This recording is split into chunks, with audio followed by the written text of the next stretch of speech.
पुदिन्याचं महत्त्व आम्हाला जसं लक्षात आलं कोरोना काळापासून, त्यावेळेसपासून आमच्या वडिलांनी पुदिन्याची शेती करण्याचं ठरवलं आणि ती रासायनिक न करता सेंद्रिय कशी करता येईल जास्तीत जास्त त्याच्यावर भर दिला. कोरोनानंतर पुदिना हा नॅचरल इम्युनिटी बूस्टर आहे हे बऱ्याच जणांना म्हणजे आम्हाला पण लक्षात आल्यामुळे आम्ही त्याच्यावर जास्त फोकस केलं, लक्ष केंद्रित केलं. आम्ही मग आमची जी 20 गुंठे जमीन आहे, अर्धा एकर, त्याच्यात आम्ही 3 ते 4 गुंठेच्या आसपास पुदिना लावला.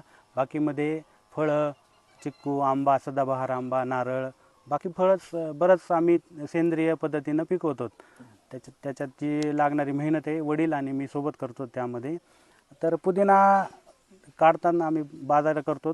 बाजारातून बरंच आमचं घराचा चरितार्थ चालत आहे. तर पुदिना काढतो आणि सोबत मी त्यांना मदत करत असतो. ते आम्ही बाजारात व्यवस्थित करून विकले जातो. आम्ही मंगळवारी शुक्रवारी इथले जे बाजार आहेत ते. तर दरवर्षी त्या 1 लाखाच्या आसपासचा आमचा त्याच्यातली उलाढाल आहे. अंबाजोगाई शहरापासून अवघ्या 5 किलोमीटर अंतरावर माझी वडिलोपार्जित 20 गुंठे जमीन आहे. या ठिकाणी मी 2020मध्ये या पुदिन्याचं महत्त्व काय आहे या ठिकाणी मला त्यावेळेला समजलं आणि मग मी नंतर निर्णय घेतला की पुदिना आपण पण लावावं.